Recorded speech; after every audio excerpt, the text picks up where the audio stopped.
If Reddit existed along the Nile, these are the posts that would have been carved into clay, lies, guilt, and gods that never forgave. Argier servos Danilo. I pretended to be blind to escape the Pharaoh's draft. They came before sunrise, drums, torches, soldiers, the sound of order in a world built on dust. The Pharaoh had declared a new project, a pyramid to reach the gods. Every able man was to serve, no exceptions. I wasn't ready to die under stone, so I lied. When the recruiter stopped at my hut, I rolled my eyes back and whispered, "I can't see the light, my lord." He waved a hand in front of my face. I didn't flinch. He grunted, "Another useless mouth," and he moved on. The moment he left, my mother cried. Not from relief, but shame, she said. Better a dead man of honor than a living liar. I told her she'd understand when the coffins came home. That night, the first star appeared. And with it, the first whisper, the village started calling me the man who fooled the gods.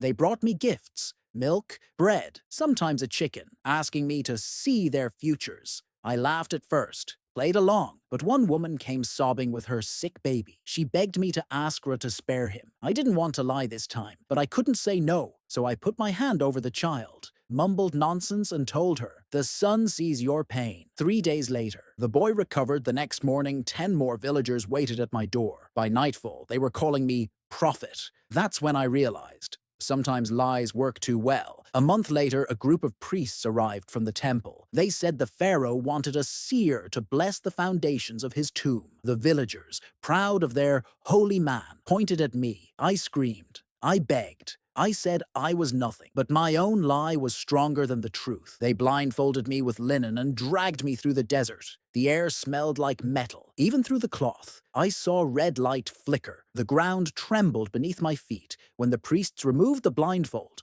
I saw it. The beginnings of the pyramid, half built, half dead. A mountain of stone, breathing like a living thing. They sat me before a block of black granite, smooth as water. "Touch it," the high priest said. "Tell us what the gods." Whisper. I wanted to fake it again. Close my eyes. Say anything. But when I touched the stone, it burned cold. And then it spoke. Not in words. In understanding, it was like the sound of thunder inside my skull. A voice that wasn't human said, "You lied to escape service. Now you will serve forever." The ground shook. My vision blurred. The priests started chanting, but I couldn't hear them. All I could hear was the stone's breath. When I opened my eyes, everything was dark, not like night, like the world itself had closed its eyes. They told me I'd fainted, but I never woke up. Now I sit in a room made of the same black granite. They call it the chamber of the listener. They bring me food through a hole in the wall. They tell the workers outside that the gods are speaking through me, but the gods don't speak. The stones do. Every time another worker dies,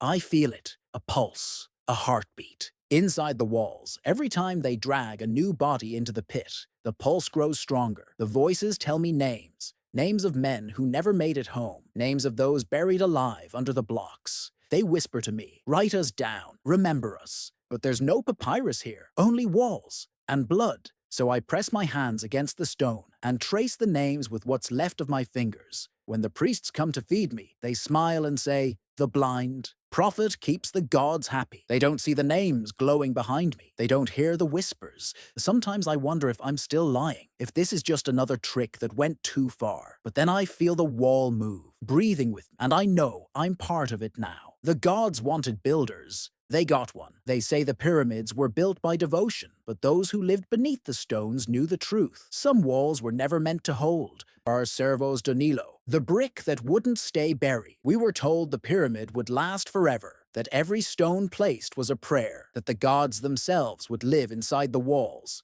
But the gods don't live here. Only the dead do. I was a builder, one of hundreds. My job was simple. Mix the clay, set the bricks, move on. We didn't ask questions. You don't question what feeds your family until the day one brick refused to stay buried. It was a small piece of limestone, marked with a red symbol I'd never seen. Each time I sealed it into place, it would slide loose overnight. At first, I thought it was my fault. Too little water, too much sand. But no matter what I did, by dawn, it would be lying on the floor. I told my overseer. He looked pale. He said nothing, just told me to put it back and stop talking. The next morning, it was out again, same spot, same angle. The third day, I found something carved into its side. A single line of text, fresh and sharp. It said, "Stop burying me." I dropped it and ran. The overseer caught me. He dragged me back by the arm and forced me to kneel before the wall. He whispered, "This place hears everything. If you run, it will follow." Then he sliced my hand with his knife, smeared the blood on the brick, and pressed it back into the wall. "Now it knows your name," he said. That night, I dreamed of breathing walls, of bricks pulsing like hearts, of hands pushing from the inside, trying to get out.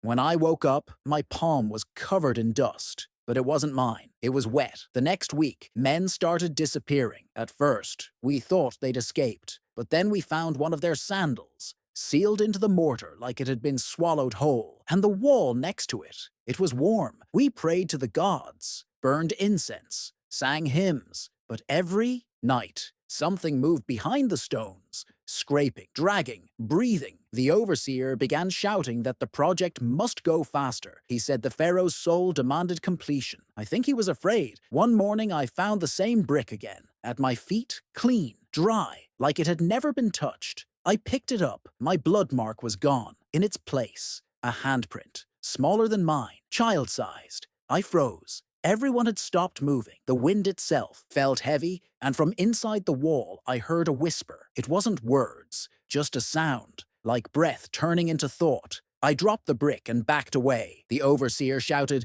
"Pick it up," but I couldn't. I couldn't even look at it. He came toward me, grabbed it himself, and smiled. For a moment, he just stood there, holding it. Then his nose started bleeding. His eyes rolled white. He fell, dead before he hit the ground. We buried him where he fell. But the next day, the ground split open. His body was gone. The brick was back. After that, nobody touched it again. We built around it, sealed it inside the wall like a bad memory. But sometimes, when the wind blew through the cracks, we could hear a low hum, like the sound of someone breathing through stone. Years later, when the pyramid was finished, they told us to celebrate. They said our work would live for eternity. I looked up at that shining monument and thought, eternity might not want us here. Now I'm old, my hands shake, but I still dream of that wall, of the brick that wouldn't stay buried. And when I wake, my fingers ache, as if they've been building again, somewhere I can't see. I think about going back, but I know the wall's still alive, still waiting for me, because every time I close my eyes, I hear it breathing my name. I built them a lie. Now I am the foundation. When you stand before the pyramids and feel your heart beat faster, it isn't awe. It's the stones, remembering everyone who tried to escape them and failed, or servos Danilo, the overseer's ledger. I was the scribe of the West Quarry, the man who made sure no one disappeared on paper. Even when they disappeared in the sand,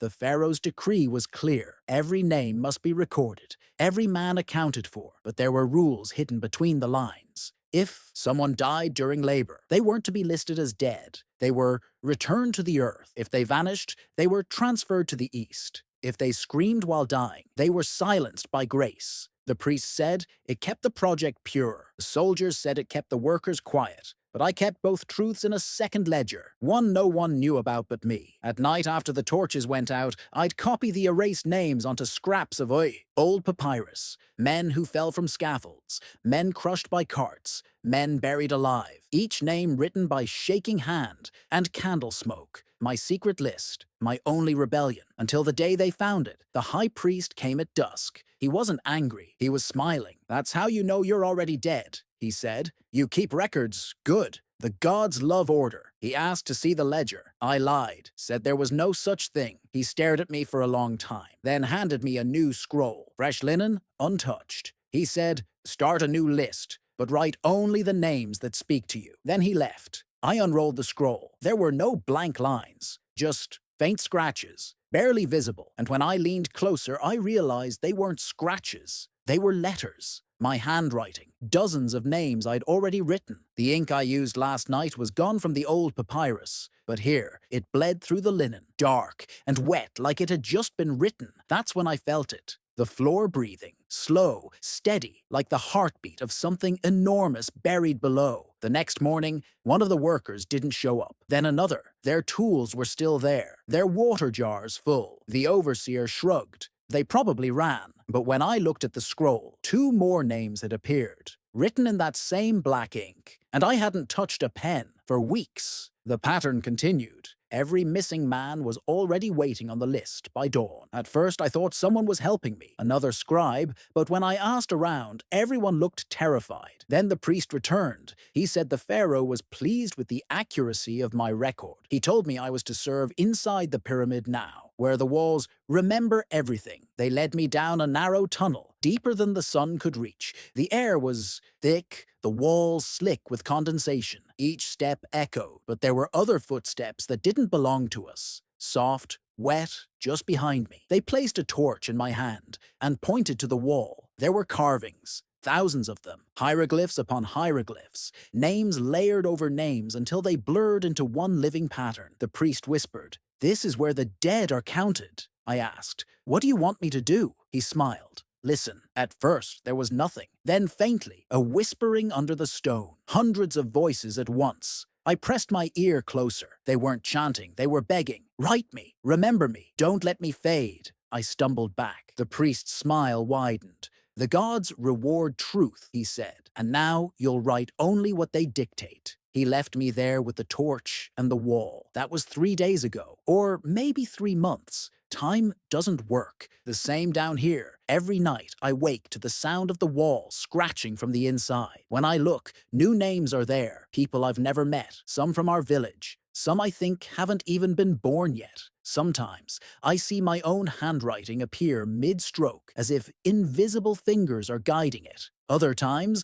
the ink moves by itself, pulsing like veins beneath the stone. I don't eat anymore. I don't sleep much. I just write. The priests come once a week to collect the scrolls. They call me the recorder of eternity. I don't tell them the truth, that I no longer know if the names I write belong to the living or the dead, or which one I am. Last night, a new name appeared, mine. The ink was fresh, still wet, and when I touched it, the wall exhaled. I think it was saying, "Thank you."